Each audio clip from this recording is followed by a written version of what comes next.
सुप्रभात बच्चों, हिंदी क्लासेस में स्वागत है आप सभी का। आज की कक्षा में हम पढ़ेंगे पद परिचय के विकारी का विशेषण भाग। अब तक की कक्षाओं में जो इससे पहले के वीडियोस हमारे हैं उसमें हमने पद परिचय क्या होता है, किस प्रकार दिया जाता है और उसके विकारी भाग के संज्ञा और सर्वनाम का अध्ययन किया है। आज की इस वीडियो में, आज की कक्षा में हम पढ़ेंगे विशेषण। अब सबसे पहले सवाल है कि विशेषण होता क्या है। तो प्यारे बच्चों, संज्ञा या सर्वनाम की विशेषता बताने वाले शब्द विशेषण कहलाते हैं। दूसरा शब्द है प्रविशेषण, जो विशेषण की भी विशेषता बताता है उसे प्रविशेषण कहते हैं। जैसे सुंदर लड़की, सुंदर शब्द विशेषण है और इसी का अगर हम ऐसे बनाएं बहुत सुंदर लड़की, तो सुंदर विशेषण हो जाएगा, लड़की उसका विशेष्य हो जाएगा और बहुत शब्द जो प्रयोग हुआ है वो प्रविशेषण हो जाएगा, क्योंकि सुंदरता की विशेषता बहुत ने बताई है तो बहुत शब्द यहाँ प्रविशेषण कहलाएगा। अब हम देखते हैं कि विशेषण का पद परिचय होता क्या है और ये किस प्रकार दिया जाता है। विशेषण का पद परिचय देखिए, इसके सबसे पहले हम देखते हैं कि विशेषण में हमें बताना क्या है। भेद, उपभेद, लिंग, वचन, विशेषण। विशेषण मैंने आप लोगों को अभी बताया, जिसकी विशेषता बताई जाती है उसे विशेषण कहते हैं। अवस्था, अवस्था मूल, तर, तम, ये अवस्थाएं बतानी होती हैं। मूल अवस्था जो शब्द जो है तो अपने स्वरूप में होता है, उससे कम हम उसमें और कुछ भी नहीं कर सकते हैं, ना ही बढ़ा सकते हैं ना ही कम कर सकते हैं। लेकिन जब तर अवस्था आती है तो वो पहली स्टेज से दूसरी पर आ जाता है। जब तम अवस्था आती है तो सबसे उच्च अवस्था में पहुंच जाता है। तर अवस्था होती है हमारी उच्च और तम अवस्था होती है सबसे उच्च अवस्था। फिर है प्रविशेषण, ये मैंने आप लोगों को अभी एक्सप्लेन किया है। अब विशेषण के भेद, सबसे पहले हमें विशेषण का पद परिचय देने के लिए उसके भेद जानने होंगे और वो इस प्रकार। भेदों के साथ साथ मैंने उन सबके उदाहरण भी समझाए। देखिए, सबसे पहला जो विशेषण का भेद है वो है गुणवाचक, जिसमें व्यक्ति वस्तु या स्थान के गुणों का पता चलता हो, वो गुणवाचक विशेषण होता है। जैसे सुंदर, मोटा, काला, पतला, नीला, पीला सब गुणों के अंदर आएंगे। और गुणवाचक विशेषण पहचानने के लिए अगर कैसा शब्द से हम सवाल करें तो जवाब में जो निकलता है वो गुणवाचक विशेषण होता है। अब देखिए, उपवन में सुंदर फूल खिले हैं। अब बोर्ड ने जो अंडरलाइन करके दिया है वो है सुंदर। अब ये सुंदर शब्द जो है गुण है, फूलों की विशेषता, फूलों का गुण है सुंदर होना, तो ये हमारा हो जाएगा गुणवाचक विशेषण। अब जैसा मैंने आप लोगों को बताया, कैसा फूल कैसा खिला है, सुंदर खिला है, तो गुणवाचक, समझ गए। दूसरा है संख्यावाचक। दूसरा विशेषण का भेद होता है संख्यावाचक, जिसमें गिनती की जाती है, मतलब जहां गिना जा सके वो संख्यावाचक। लेकिन इसके भी दो भेद होते हैं, निश्चित संख्यावाचक और अनिश्चित संख्यावाचक। बच्चों, निश्चित संख्यावाचक जहां पता हो 2, 4, 10, 5, 15 जितना भी, अगर गिनती है तो संख्यावाचक, और अगर गिनती नहीं है, जैसे थोड़ा दूर, कुछ दूरी, जहां ये चीज होती है वहां अनिश्चित संख्यावाचक विशेषण होता है।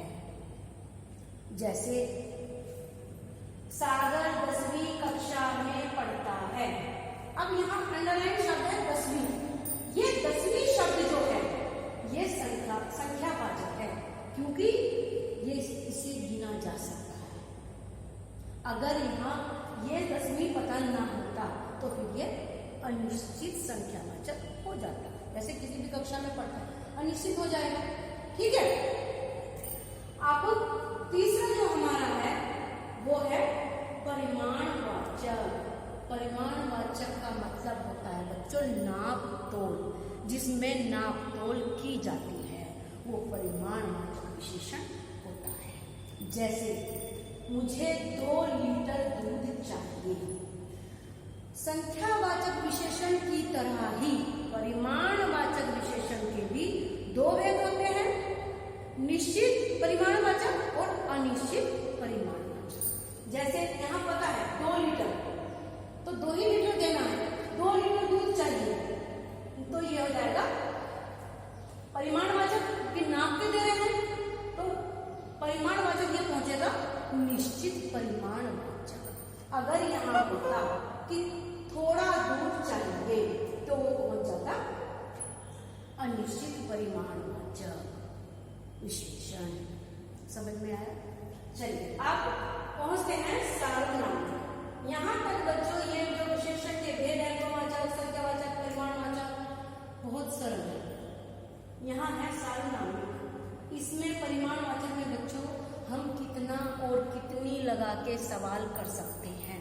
अगर कितना कितनी सवाल लगा करके करेंगे तो हमारा परिमाणवाचक निकल आएगा।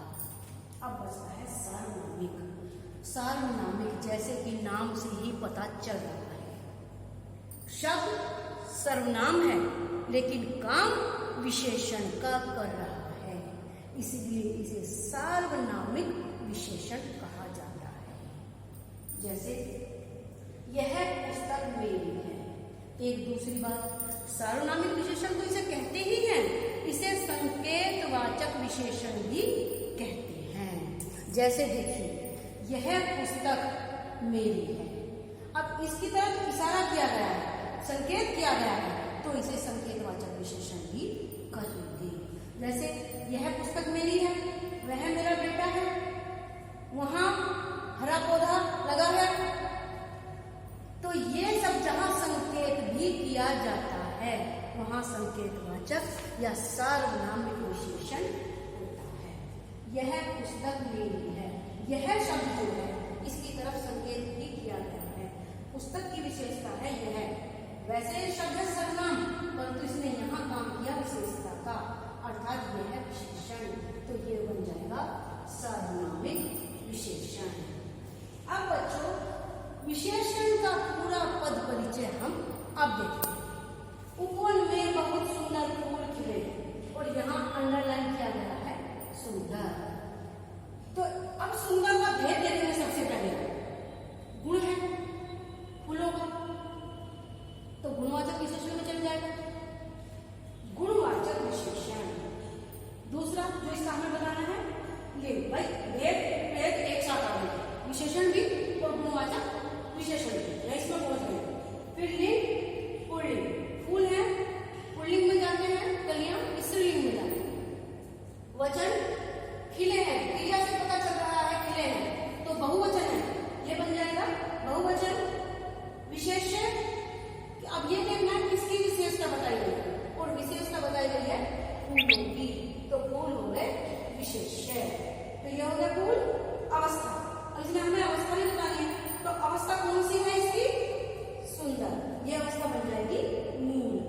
अगर बहुत सुंदर होता तो तर अवस्था, अगर सबसे सुंदर होता तो तम अवस्था में पहुंच जाता। फिर है प्रविशेषण, जो कि वहां दिया हुआ है प्रविशेषण। प्रविशेषण अब वाक्य में ये है तो इसका उल्लेख करना है, अगर ये वाक्य में नहीं है तो इसका उल्लेख नहीं करना है। लेकिन यहाँ ये दिया हुआ है बहुत सुंदर, तो प्रविशेषण हम बताएंगे बहुत। तो इस प्रकार बच्चों ये हमारा विशेषण पूरा हुआ। आशा है कि आप लोगों को भली प्रकार समझ में आ गया होगा। अब तक हमारे विकारी शब्द के संज्ञा, सर्वनाम और विशेषण हम पढ़ा चुके हैं। आने वाली वीडियो में हम पढ़ाएंगे विकारी शब्द का क्रिया। तो तब तक के लिए धन्यवाद।